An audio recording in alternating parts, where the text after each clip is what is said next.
Резолюция 14-го съезда политической партии Амцахара.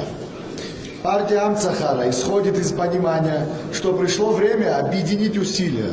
Мы должны понимать, что в основе нашей государственности лежит простая идея. У нас нет другого дома. У нас один дом, одна семья и одно будущее.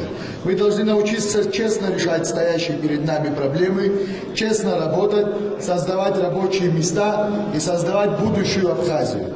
Твердо стоящую на ногах, современную, красивую, умеющую себя защитить.